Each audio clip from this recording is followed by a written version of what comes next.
Introduction. Let your breath settle. Let the world grow quiet around you, and allow yourself to drift gently into another time. Tonight, we travel far across the seas, and even farther across the centuries, to a land of misty mountains, wooden sandals, and the rhythm of bells in distant temples. But we will not walk through the painted halls of noble palaces, nor sit among the silent stones of ancient castles. No, we will descend into the soil, into the life of those whose names were not remembered. You are in Japan. It is the 17th century. The world is peaceful. On the surface, the Tokugawa shogunate rules from Edo, the samurai class enforces order, and the emperor is a quiet symbol in the background. But your world does not stretch that far. It ends where the rice fields begin. Tonight, we'll explore what it truly meant to live as a common person, one bound to the land, the seasons, and an unspoken code of obedience. We'll walk slowly through a farmer's day, from dawn to dusk. We'll step into the shoes of Toyotomi Hideyoshi, a man who once was like you. We'll peer at the massive ancient tombs that rise like keys in the earth. And finally, we'll enter the tranquil yet suffocating luxury of the elite who lived above it all. But for now, we begin with you. You are a farmer. You are tired, and the sun is not yet up. Segment 1. Daily life, immersion. A day in the fields. Imagine that you are lying on a woven straw mat. The air is cool, still dark.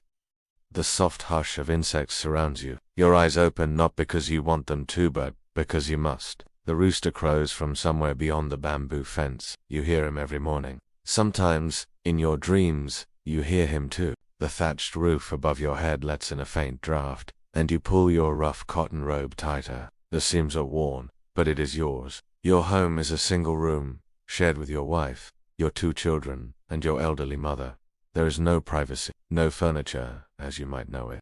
A small charcoal brazier still glows faintly, left from the night before. The ashes are warm. There will be rice for breakfast. For you're lucky, more likely, a thin porridge, flavored by pickled vegetables, salted radish, maybe a sliver of dried fish, if there's any left. Outside, the sky is beginning to pale with a soft gray. It will be another long day. You slip on your sandals. They are made of straw. They wear out quickly. You've learned to walk so that the cords don't cut into your toes. As you step outside, the world is quiet except for the wind in the trees and the sound of water trickling from the irrigation channels. You live in a small hamlet, not far from the rice paddies. There are about 30 families here. Most of them, like yours, have been here for generations.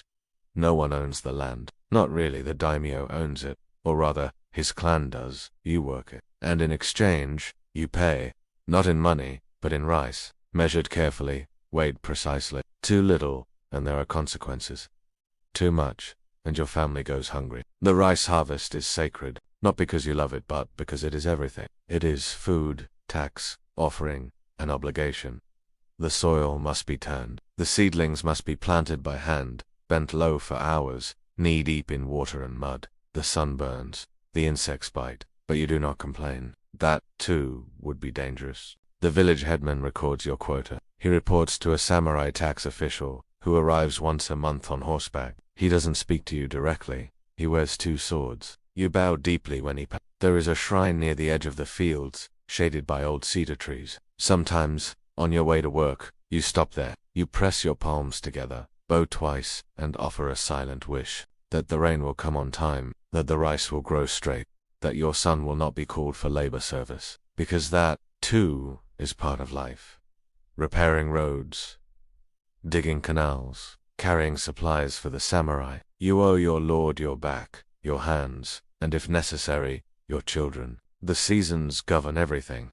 In spring, the planting. In summer, the weeding and watering. In autumn, the harvest. In winter, a pause, but not a rest. You repair tools.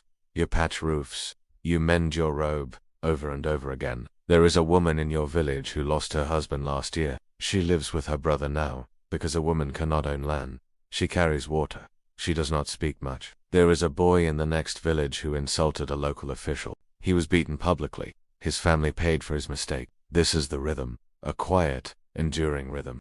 It does not ask for dreams, only that you survive. At night, when the wind is still and the fire has gone out, you lie awake, staring at the wooden beams above. You hear the distant drumbeat of a temple bell. You know that tomorrow will be the same, but you sleep anyway. because there is no other choice. Let the rice fields fade behind you now. Let the sound of the wind and the reeds dissolve into something heavier, something sharper. The world begins to echo with the sound of marching feet, drums, hooves, steel against stone. And in the midst of this noise a quiet boy is walking. His name, at the beginning, was Hai, born to a poor family, likely in a small village near Owari province. His world was narrow like the dirt paths between rice paddies. He may have helped carry water, or gathered firewood, or followed oxen through muddy fields.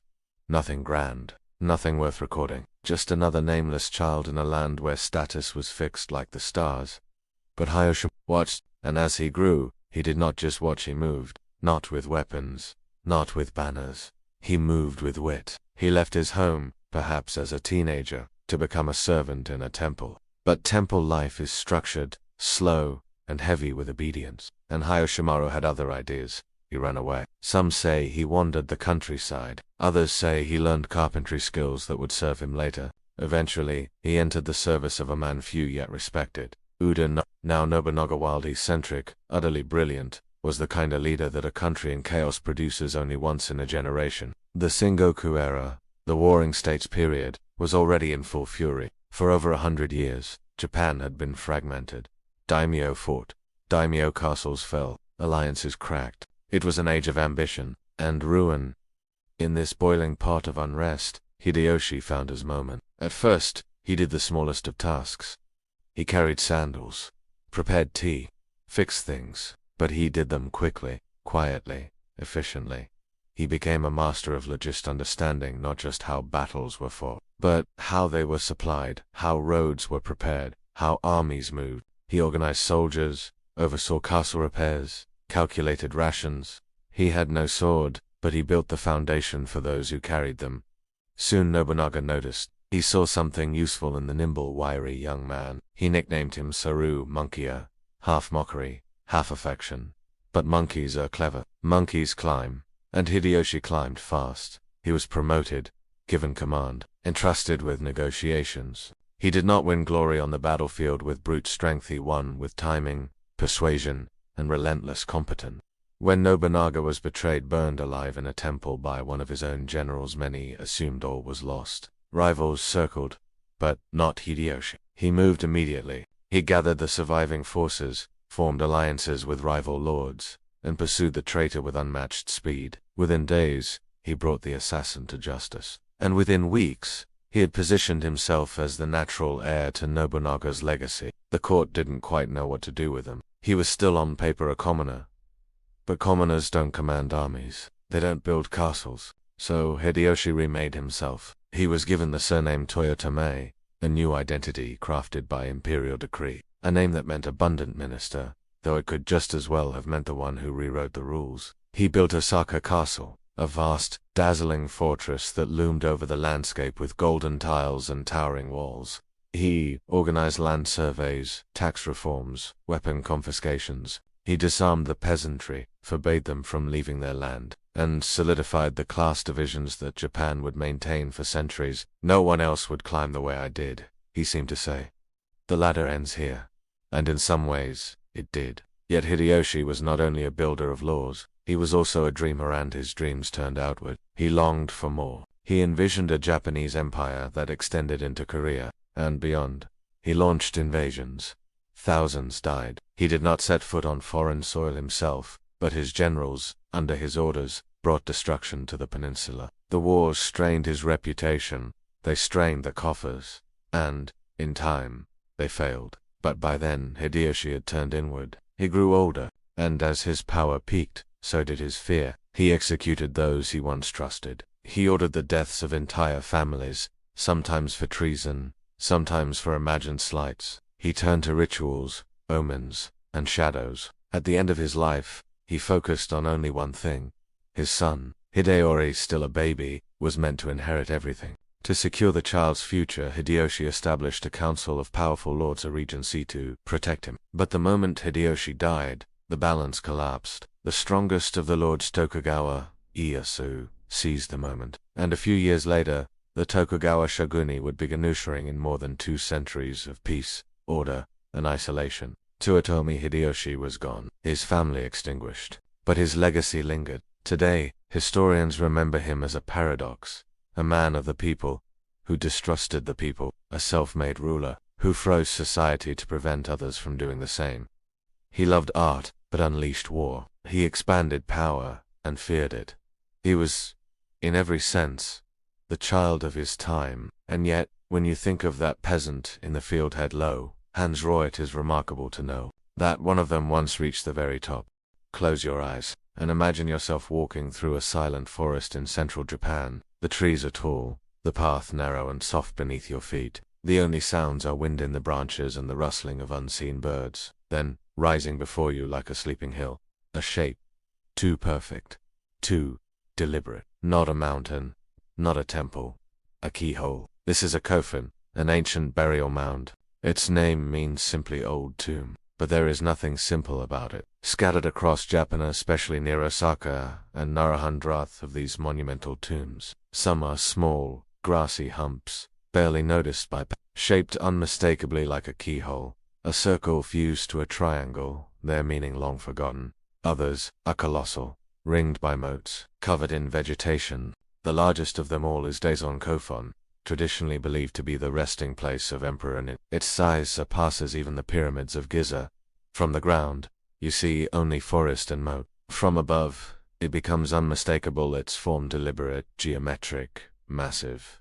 But what lies within? That is the question. And unlike the tombs of Egypt or the crypts of Europe, Japan's coffin remain largely sealed, undisturbed. You see, these tombs are considered imperial property, the imperial household agency, the body that manages the affairs of Japan's emperor and royal family, strictly regulates access. Archaeologists, both Japanese and international, have long requested permission to investigate. Some small studies have been allowed, but the inner chambers remain mostly untouched. Why?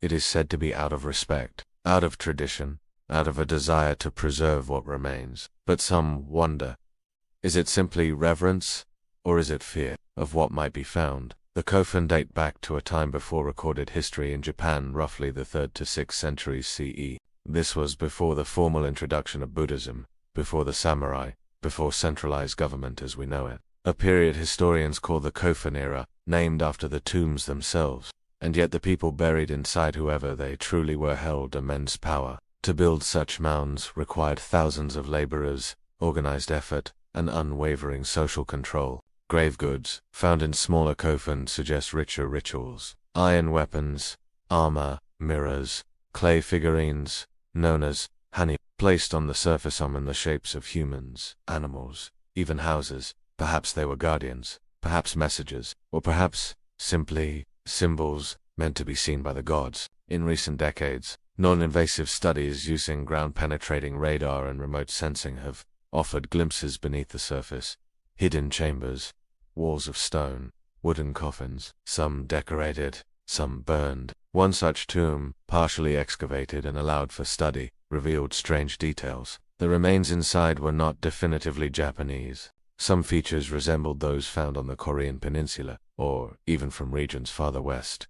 This raises quiet questions. Who were the rulers of early Japan? Were they native, migrant, mixed? Were these tombs signs of a unified state, or scattered chieftains competing through displays of grandeur? The silence of the mounds offers no answers, only speculation. There is, too, the atmosphere of the places themselves. Many coffin are now surrounded by neighborhoods, schools, parks. They are part of the landscape, neither revered temples nor tourist attractions. Just their children play near them. Elderly men sweep leaves from their paths, and the tombs wait, still and unmoved.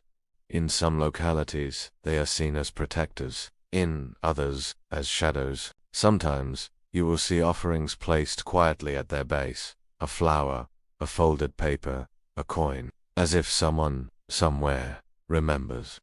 We do not know what lies inside the great keyholes. We may never know, but perhaps it is not knowing that gives them power.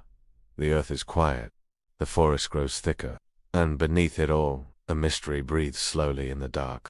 You remain in the stillness of the forest, the soft earth beneath your feet. The shape of the tomb before you seems even larger now, not just in size, but in meaning, because the coffin are more than graves. They are statements, a declaration, of hierarchy, of control, of permanence. In ancient times, building such a structure sent a message. This person mattered, this person ruled, and this person's power will not vanish with death. There are no inscriptions carved into the tombs, no names clearly marked, no grand statues guarding the entrance, but their size speaks. Historians believe that only the most powerful of the Yamato elite, perhaps early emperors or chieftains, were buried in the largest coffin. The Yamato clan would eventually become the imperial family, a line that still continues today. The connection is tenuous in facts, but strong in tradition, and that, perhaps, is why the tombs are so fiercely protected. Because to open them might change the story. What if the bones inside reveal foreign ancestry? What if the artifacts reflect influence from Korea, China, or beyond, suggesting that Japan's earliest rulers were not as isolated or as purely indigenous as once believed? To challenge these narratives is to touch something delicate, something sacred. So the mounds remain sealed. History, in this case, is respected by being left alone. Still, their presence in the landscape invites imagination. Locals tell quiet stories.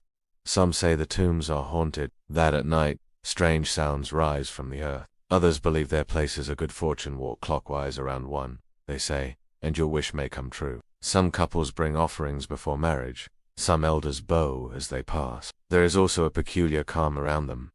Even in cities, even beside highways, the grass grows a little slower. The birds fly more carefully, as if the land remembers. In some areas, coffin have become small parks. There are benches now, wooden signs, but the central mound is always untouched. No one walks across it. No child climbs it. It is still a tomb, and even though the lives inside remain unnamed, the earth holds them gently. You might notice the way the mound is curved.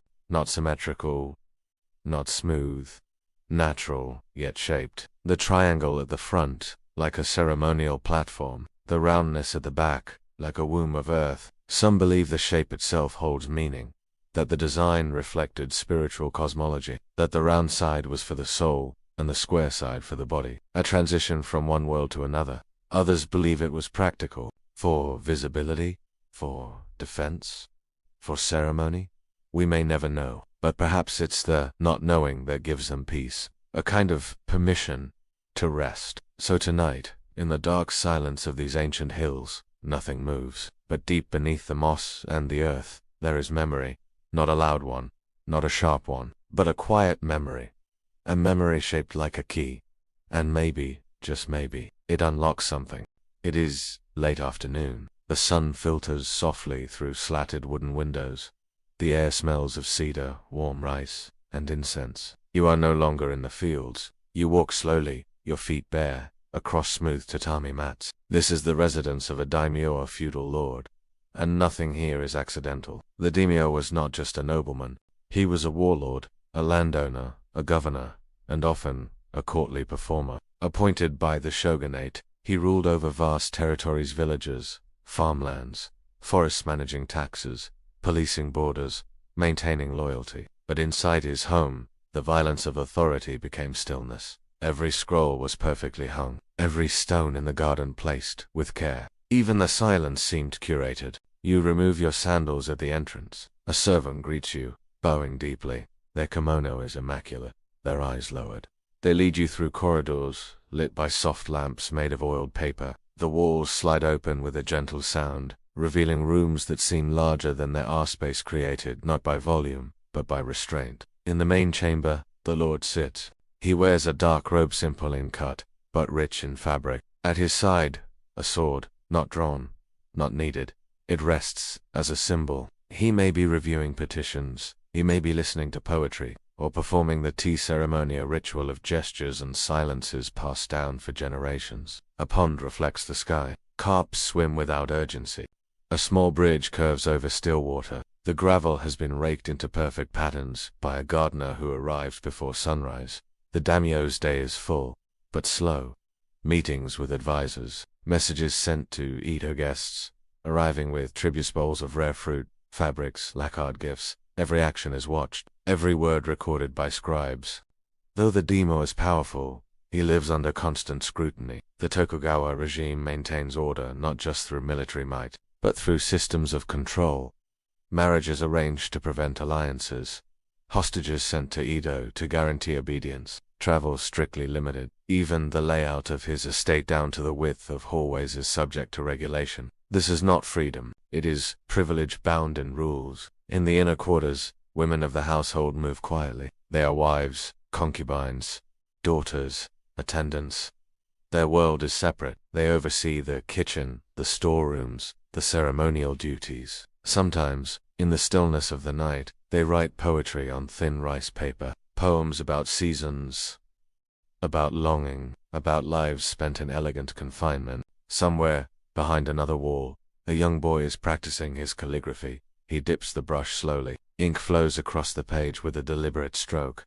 He will one day inherit this estate, unless fate, or policy, or politics take it from him. At sunset, music drifts through the corridors. A beaver is being played.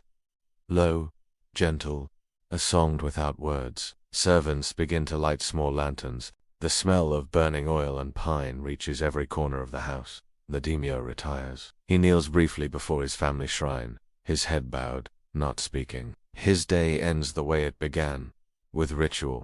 Not battle, not decisions, but rhythm. Predictable, precise, and utterly quiet. Outside the walls, peasants will continue to work, merchants will haggle, the rains will fall, and messengers will ride through the night. But within the estate, there is only calm. Structured, ordered, beautiful calm. And sometimes, that calm was the most dangerous power of all. The sun has now dipped below the tiled roofs. The walls of the estate glow with amber light, and in the shadowed corners of the corridor, silence deepens. This is when the daimyo's world becomes its most delicate. No battles to fight, no messengers to greet, just balance, measured, ceremonial, unspoken. Outside these walls, people often imagine power as loud, as shouting, swords drawn, commands issued from balconies. But here, power is quiet. It moves through gestures, through paper, through present. The daimyo's life is governed not only by his duties, but by the invisible threads that bind him to the capital, to his rivals, and above all, to the Tokugawa shogunate. He is, in theory, sovereign in his domain, but in practice, every move is watched. Each year, he must participate in a system called Sankankati, the alternate attendance policy. Half of his time is spent here, in his ancestral home. The other half, he must spend in Edo, the shogun's capital. He travels in long processions, hundreds of retainers, servants, and guards, dressed in ceremonial attire, bearing gifts and documents. The journey is slow, expensive, and exhausting, but it is not optional. It is, in fact, a brilliant method of control. By keeping the daimyo on the move, by draining their resources with lavish protocol, the shogunate prevents rebellion without drawing a sword.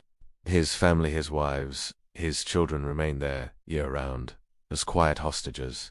It is all very polite, very formal, very effective. Back in his estate, meanwhile, the daimyo's responsibilities do not pause. Through calligraphy, he issues orders to his stewards. He reviews tax records, rice collected from villagers across the region. He reads letters sealed with wax, bearing news of crop failures, bandit sightings, or village disputes. The paper is smooth, the ink dark, the language indirect, elegant, and full of coded nuance. In a separate hall, a meeting is held. Not loud, not heated. A council of elder retainers sits in a circle, legs folded neatly, exchanging thoughts on trade, land rights, or temple donations. Their voices rarely rise, but their opinions carry weight, and always, always, the daimyo must maintain harmony. To anger the shogunate is dangerous. To seem weak before one's retainers is worse. To favor one faction over another can unravel years of loyalty. So he moves with caution. He speaks little. He cultivates an air of effortless authority. But at night, when he is alone, perhaps he feels it, the weight of stillness, the pressure behind the mask. He steps into his private garden. A moon-viewing platform made of polished wood overlooks a pond filled with koi. Their scales shimmer under the stars. A single lantern burns beside a stone basin of water. The trees rustle faintly. Somewhere far beyond these walls, a village bell rings marking the hour. Time moves slowly in the estate, yet everything within it is in motion. Tomorrow, the daimyo will rise early. He will recite poetry with a visiting monk. He will approve a marriage alliance. He will inspect the armor of his household guard, not for war, but for ceremony. Every act is a thread in a vast web of appearance, duty, and preservation, because a daimyo does not rule by force alone. He rules by being seen, by being unshaken, by existing at the exact center of stillness. You may think he lives a life of comfort, but in truth, he lives inside a performance that never ends. And as the wind moves gently through the garden trees, the daimyo returns indoors. The sliding door closes with a soft click, and the silence, once again, becomes complete. The night deepens. The lanterns flicker in their protective casings of wood and paper. Soft footsteps echo in a distant hallway, measured, rhythmic, carefully placed. And, within the walls of the daimyo's estate, life continues, though it may seem, at first glance, as though it stands still. Stillness is not emptiness. Here, it is discipline. Every gesture, every breath, every silence has meaning. And the daimyo, though surrounded by wealth, by servants, by loyal retainers, is, in many ways, never truly alone. His life is intertwined with an invisible clockwork, with systems so old, they feel like part of the architecture itself. There is a room in the western wing of the estate. It is small, sparse. A scroll hangs on one wall depicting bamboo, brushed in soft ink. A single flower rests in a ceramic vase, rotated each day by a servant trained in the art of arranging silence through petals. This is the chishitsu. Here the daimyo receives his most honored guests not with feasts or music, but with tea. But tea, in this context, is not it is ritual. The process unfolds like a poem. First, the cleansing of the implements, then, the sound of water boiling, then, the gentle whisking of matcha into a fine green foam. The passing of the bowl, the bow, the sip, no words are spoken, unless needed, are brief. And those that are simple, poetic. Through this ceremony, alliances are strengthened, respect is affirmed, status is reaffirmed, quietly, with every movement of the wrist. Elsewhere, the estate's many retainers go about their work. There is a man who polishes the daimyo's armor not for battle, but for inspection. He oils each plate, checks the silken cords, ensures the family crest, or mourn, is spotless. The armor is more than a relic. It is a symbol, a reminder that beneath the layers of formality, there remains a foundation of war. There is a cook who rises before dawn each day. She knows the Lord's preferences in every season. She selects the fish herself, washes the rice by hand, slices root vegetables with a blade passed down from her grandmother. She works in near silence. The clatter of metal is considered disruptive. There is a scribe, bent low, under lamplight. He copies letters, keeps records, drafts replies in flowing kanji. The brush is steady. Ink smudges are unacceptable. Even the strokes must reflect the calm dignity of the house. All around the daimyo, dozens of lives revolve in precise orbit. They are part of the estate's body. Each task, no matter how small, helps sustain the image of serenity and power. And yet, even power must bow to time. The daimyo's face has changed. He studies it, sometimes in polished bronze mirrors, his hair flecked with gray, his hands less steady. He has seen other lords fall, seen sons lost to illness, allies turn cold. The shogunate grows stricter, the rules more intricate. He knows that when he dies, his name will be remembered only if his house endures. That is the true burden. To maintain a legacy without drawing attention, to exert control without appearing ambitious, to guide a domain, quiet. Sometimes, when he cannot sleep, he walks to the ancestral hall. It is dark, cool, and filled with the scent of old wood and incense. Wooden tablets, carved with the names of past lords, stand upright in even rows. He bows before them. He prays not for victory or fortune, but for continuity. That his heirs will be strong, but not proud. That his house will weather the changes he cannot see. That his name will not fade into the dust of records. The wind outside stirs the leaves. A distant temple bell chimes the hour, perhaps the 6th. He returns slowly to his quarters. His attendants wait in silence, ready with fresh robes, with tea, with anything he might request. But he says nothing. He lies down on the floor beside his sleeping mat, facing the painted panel of cranes in flight. The image does not move, and neither does he, because stillness, in this world, is not sleep. It is composure, it is order, it is survival. The sky, now nearly black, rests above the estate like a silent curtain. Crickets begin their slow and steady chorus, and the polished stones of the inner courtyard glisten faintly under the moonlight, touched by the daimyo's estate is more than a residence. It is a diagram of order, a living map of rank, role, and responsibility. The architecture itself expresses the balance he must maintain. Rooms are arranged in a precise hierarchy. The outermost space is public, open, well-swept for guests and officials. The inner spaces, quieter and dimmer, are for family, advisors, ceremony, and deepest of all, the private quarters, the places where no one raises their voice, where secrets are kept, where true thought begins. Even the gardens obey this logic. The stepping stones curve intentionally, never in a straight line. Not to confuse, but to slow the mind. Paths are meant to guide not only the body, but the heart toward stillness, toward inwardness. Each tree is pruned, not for wildness, but for suggestion. Each pond is not a reflection of nature, but of how nature should behave under the eye of a ruler. Here, the natural world is curated like everything else. In a small annex near the north wing, a boy is studying. He is the daimyo's son. Not yet 10, but already fluent in etiquette. He kneels as expected. He bows without hesitation. He writes his characters with concentration, his brush barely making a sound. The tutor beside him says little. Instruction is mostly through example gesture, correction, repetition.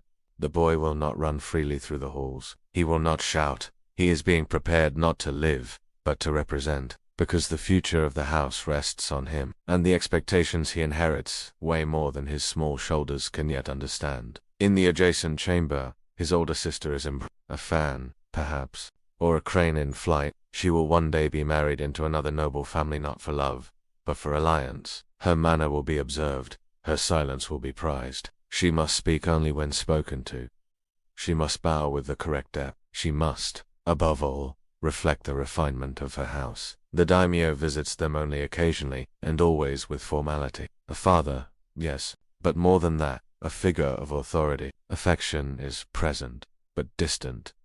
That, too, is part of the design. As the night continues, the estate settles further into its ritual of waiting. Guards make their quiet rounds, footsteps barely heard along the outer path. A monk in residence lights a final stick of incense and places it in the family shrine. Its smoke curls upward, a delicate ribbon that fades into the air. Every element of this world is built not for comfort, but for meaning. Even the discomforts, the thin bedding, the stiff postures, the cold corridors are reminders of control, of form, of endurance. The daimyo sleeps lightly, as he has for years, one ear always open.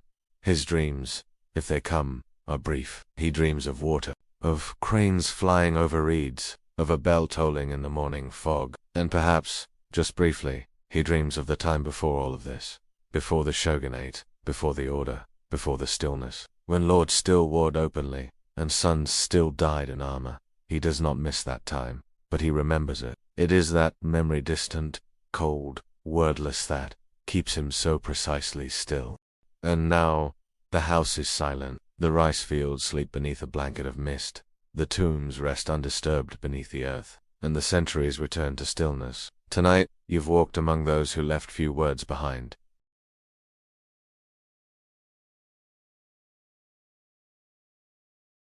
The tomb builders, whose secrets lie sealed beneath moss and stone, and the Lord, surrounded by silk and silence, who ruled not with noise, but with arrangement. Each lived in the same land, but in different worlds. The peasant, bent over the flooded paddies, felt the cold water on his skin before dawn. The daimyo, behind paper walls, moved in measured steps, wrapped in robes to find for labor, and between them stretched the distance of obligation, of birth, of law, a distance rarely crossed. Still, they were bound together by rice, by ritual, by rhythm. In Tokugawa, Japan, peace was not freedom, it was control. A long, slow breath held for generations. And yet, within that stillness, there was life. Rice planted with aching hands, scrolls written in careful brush, tea prepared with reverent silence, children raised not to speak loudly, but to bow correctly. There is something quiet in that history. Not just in the absence of war, but in the presence of structure, of boundaries carefully drawn, of lives lived not freely, but completely. And now, As you lie in your own stillness, centuries away, you can feel it. Not as burden, not as fear, but as softness, as a hush.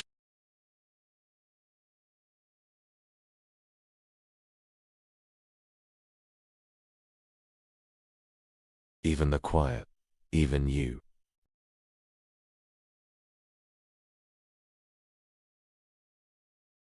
Let the patterns of another life drift through your thoughts like falling leaves. Let your eyes close, let the silence grow, and sleep, sleep, as the past returns to peace.